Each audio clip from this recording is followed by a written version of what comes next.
Cette course, évidemment, on est 11 dans l'association à travailler dessus, mais je dirais qu'elle ne nous appartient pas. C'est aussi le travail de chacun des bénévoles.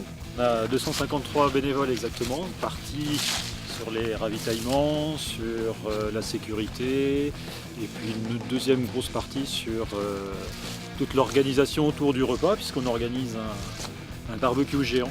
Les gens prennent leur crudité, saucisses, merguez, pavés de bœuf, ils font cuire eux-mêmes sur barbecue.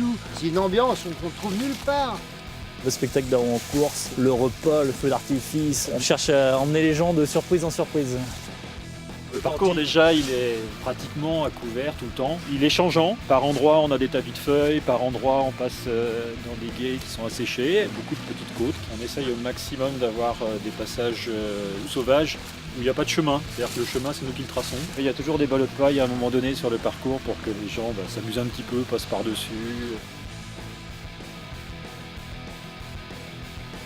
Derrière notre aspect très amusé, on est dans l'optique zéro risque. On est extrêmement sérieux et extrêmement attentif à la sécurité de tout et de tous. Dans l'esprit de vivre bien avec le patrimoine dont on dispose, on a décidé de mettre en place une règle qui fait qu'on pénalise d'une heure chaque concurrent qui serait surpris en train de jeter quoi que ce soit dans la nature.